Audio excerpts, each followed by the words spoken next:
Assalamualaikum warahmatullahi wabarakatuh. Kami dari kelompok 1 yang beranggotakan Hoyul Aulia, Tiara Novita, Ulil Absor, dan Umi Sayyidah. Di sini kami akan menjelaskan materi mengenai ekonomi internasional dan teori perdagangan internasional dan keunggulan absolut. Untuk yang pertama adalah pengertian ekonomi internasional. Ekonomi internasional adalah cabang dari ilmu ekonomi yang mempelajari dan menganalisis tentang transaksi dan permasalahan ekonomi internasional atau ekspor-impor yang meliputi perdagangan dan keuangan atau moneter, serta organisasi ekonomi, baik itu swasta maupun pemerintah, dan kerjasama ekonomi antar negara. Sebagai bagian dari ilmu ekonomi internasional juga menghadapi permasalahan pokok yang sama dengan permasalahan yang dihadapi dalam ilmu ekonomi, yaitu masalah kelangkaan produk dan masalah pilihan produk. Produk di sini juga diartikan sebagai barang dan jasa serta ide yang dibutuhkan dan dihasilkan oleh manusia. Selanjutnya yaitu pentingnya studi ekonomi internasional. Kita ketahui bahwa studi ekonomi internasional saat ini sangat penting dilakukan karena dampak pengaruh dari globalisasi ekonomi dunia yang ditandai dengan ciri-ciri atau karakter sebagai berikut. Yang pertama yaitu keterbukaan pasar atau liberalisasi pasar dan arus uang transfer teknologi. Yang kedua yaitu ketergantungan ekonomi suatu negara terhadap dunia luar di mana adanya perusahaan multinasional. Dan yang ketiga yaitu persaingan semakin ketat antar negara atau antar perusahaan untuk meningkatkan produktivitas, efisiensi, dan efektivitas yang optimal. Yang selanjutnya adalah tujuan ekonomi internasional.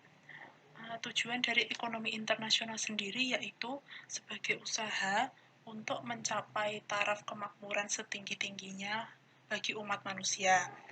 Tujuan itu diharapkan dapat tercapai dengan melakukan cara-cara seperti kegiatan perdagangan, pengangkutan, investasi, perkreditan, diplosiasi, perasuransian, dan lain sebagainya.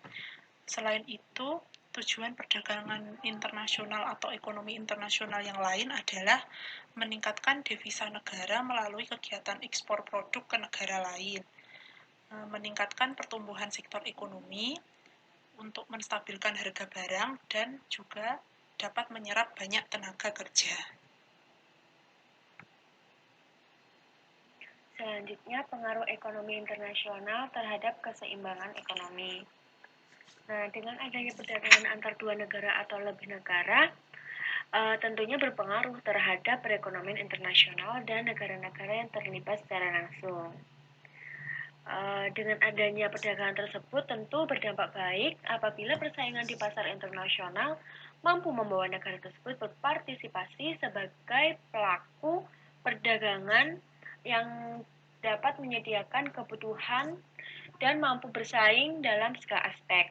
Namun sebaliknya, jika hanya membawa negara yang terlibat menjadi konsumtif tanpa diiringi peningkatan perekonomian dan pendapatan per kapita, cepat atau lambat akan terjadi keruntuhan ekonomi yang dimulai dari jatuhnya nilai mata uang negara tersebut. Lalu, pengaruh aspek internasional terhadap keseimbangan supply dan demand. Jika pada dasarnya suatu negara seperti Indonesia mampu memproduksi dan menyediakan kebutuhan yang memang dibutuhkan dan tetap bersaing dalam perdagangan internasional, maka dapat terlihat dalam keseimbangan supply dan demand. Jika permintaan akan kebutuhan yang kita produksi semakin tinggi, maka titik keseimbangan supply dan demand akan semakin bergeser ke tingkat yang lebih tinggi. Dan kemampuan aspek produksi akan meningkat seiring berjalannya perubahan tingkat permintaan akan kebutuhan tersebut. Begitu juga sebaliknya. Apabila permintaan akan kebutuhan yang kita produksi semakin rendah, maka titik keseimbangan akan semakin bergeser ke tingkat yang rendah dan berpengaruh buruk pada aspek supply dan demand negara. Lalu, Pengaruh aspek internasional terhadap pendapatan nasional. Segala aspek internasional, khususnya dalam kemampuan persaingan perdagangan internasional, akan berpengaruh ke dalam supply dan demand. Nah, hal ini tentunya berdampak pada tingkat pendapatan nasional, di mana kesuksesan dalam perdagangan internasional akan memberikan pengaruh terhadap pendapatan nasional. Peningkatan pendapatan nasional akan membantu pembangunan dan kemajuan negara, serta taraf hidup masyarakat. Pendapatan per kapita meningkat, dan kesejahteraan bukan lagi hal yang sulit dirasakan. Namun sebaliknya, jika terjadi penurunan tingkat pendapatan nasional, akan membawa negara menjadi ketergantungan terhadap negara lain dan akan melemahkan perekonomian suatu negara. Lalu, pengaruh aspek internasional terhadap aspek mikro perusahaan. Suatu perusahaan memegang peranan penting sebagai pelaku dalam perekonomian internasional. Hal ini tentunya berpengaruh terhadap perusahaan itu sendiri, dikarenakan kualitas dan kuantitas kebutuhan yang diperdagangkan di pasar internasional tergantung pada perusahaan itu sendiri. Misalnya tingkat produksi, kualitas, kuantitas, kemampuan bersaing, dan keadaan perekonomian, serta segala aspek yang telah kita bahas di atas bisa menentukan semua hal yang berpengaruh pada aspek mikro perusahaan.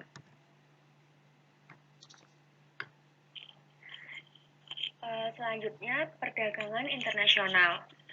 Definisi perdagangan internasional adalah perdagangan yang dilakukan oleh penduduk suatu negara dengan penduduk negara lain atas dasar kesepakatan bersama.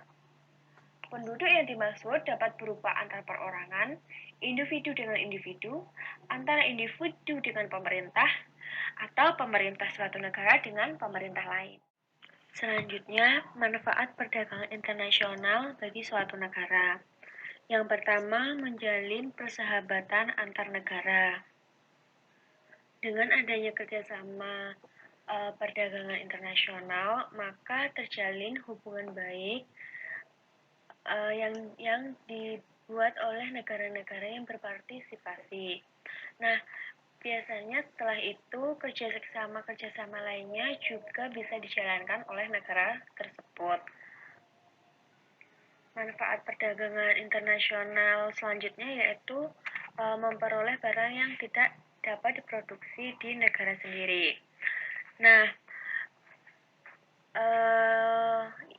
hal ini bisa terjadi dikarenakan di setiap negara pasti memiliki sumber daya yang berbeda-beda. Nah, misalnya saja kondisi geografis, iklim, tingkat penguasaan iptek, dan lain sebagainya. Nah, ini dapat dipenuhi dengan adanya perdagangan internasional. Jadi, setiap negara mampu memenuhi kebutuhan yang tidak diproduksi sendiri. Selanjutnya, memperoleh keuntungan dari spesialisasi. Nah, sebab utama kegiatan perdagangan luar negeri adalah untuk memperoleh keuntungan yang diwujudkan oleh spesialisasi. Nah, walaupun suatu negara dapat memproduksi suatu barang yang sama jenisnya dengan yang diproduksi oleh negara lain, tapi ada kalanya lebih baik apabila negara tersebut mengimpor barang tersebut dari luar negeri.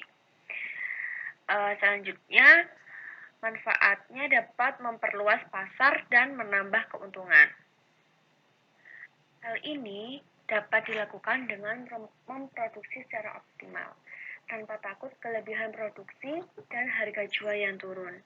Dengan adanya perdagangan internasional, para pengusaha bisa menjalankan mesin-mesin produksinya secara maksimal dan menjual kelebihan produk yang dihasilkan ke luar negeri. Dengan begitu, tingginya produktivitas akan meningkatkan pendapatan dan tentu saja keuntungan yang lebih dari biasanya. Yang terakhir yaitu transfer teknologi modern. Dengan adanya perdagangan luar negeri ini memungkinkan untuk suatu negara mempelajari teknik-teknik produksi yang lebih efisien dan cara-cara manajemen yang lebih modern. Jadi negara-negara yang biasanya masih menggunakan teknologi-teknologi yang lama, jadi bisa beralih menggunakan teknologi modern sehingga dapat mempercepat produktivitas.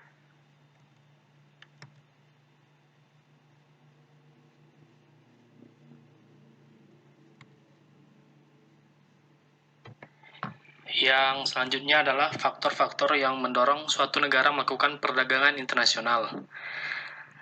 Yang pertama adalah faktor alam atau potensi alam. Yang kedua adalah untuk memenuhi kebutuhan barang dan jasa dalam negeri. Yang ketiga adalah keinginan memperoleh keuntungan dan meningkatkan pendapatan negara. Yang keempat, adanya perbedaan kemampuan penguasaan ilmu pengetahuan dan teknologi dalam mengolah sumber daya ekonomi.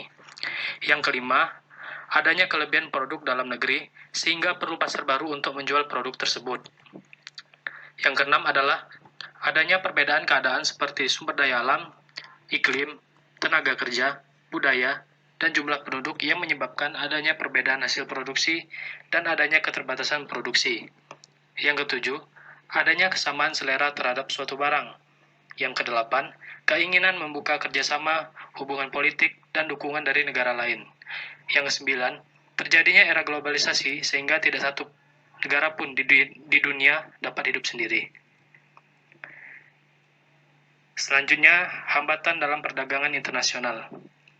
Eksternal, yaitu yang pertama, kepercayaan antara eksportir dan importir. Yang kedua, pemasaran. Yang ketiga, sistem kuota dan kondisi hubungan perdagangan dengan negara lain.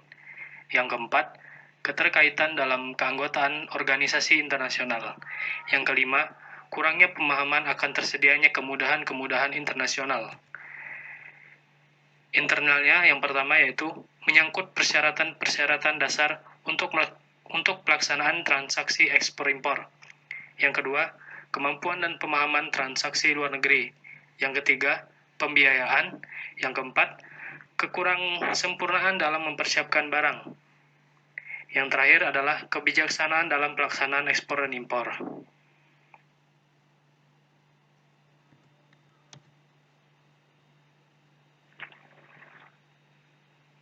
Materi selanjutnya yaitu tentang teori perdagangan internasional keunggulan absolut. Dalam teori perdagangan internasional ini, yang umumnya dipelajari itu ada dua macam, yaitu teori perdagangan keunggulan absolut dan keunggulan komparatif. Kelompok kami di sini akan menjelaskan tentang yang keunggulan absolut saja. Keunggulan absolut atau absolute advantage atau juga sering disebut dengan teori murni perdagangan internasional merupakan teori yang berasal dari Adam Smith.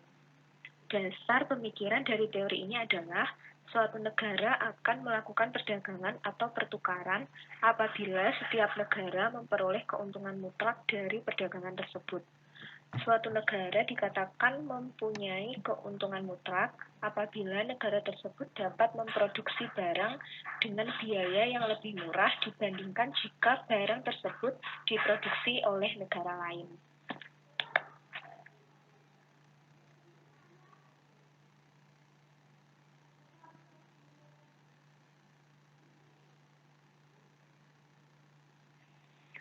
Selanjutnya adalah asumsi keunggulan absolut.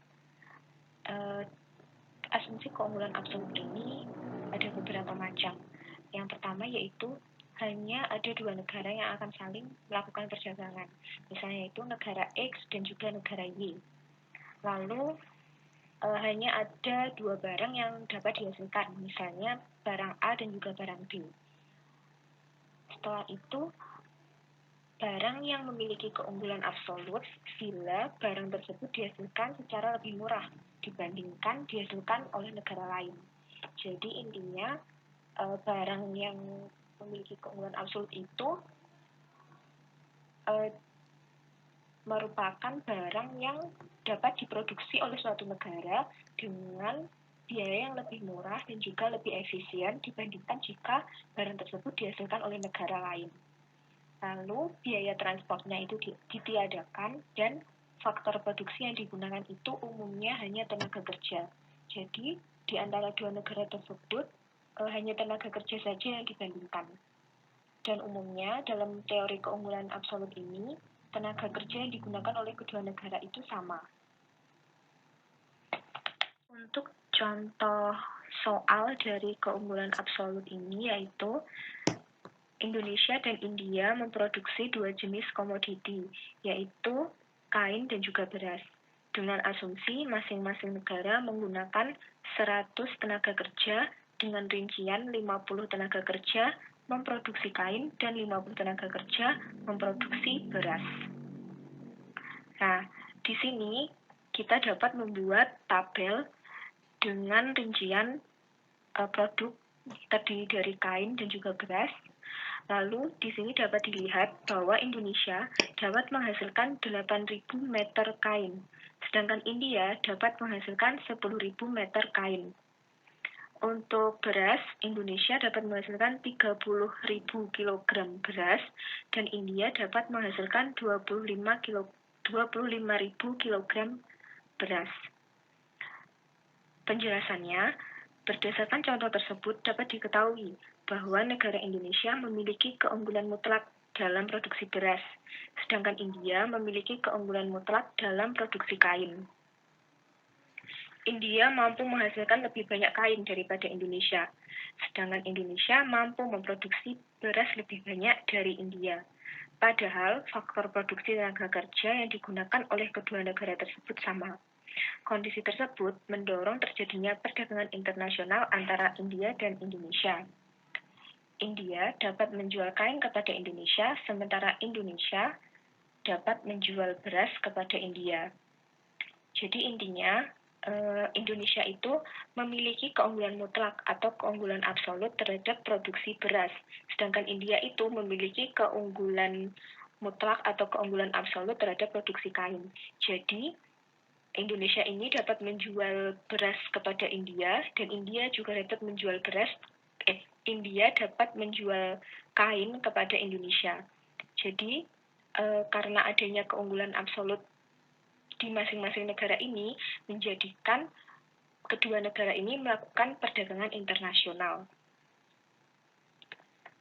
Jadi, dapat disimpulkan bahwa keuntungan mutlak terjadi apabila suatu negara lebih unggul terhadap satu macam produk yang dihasilkan dengan biaya produksi yang lebih murah jika dibandingkan dengan biaya produksi negara lain.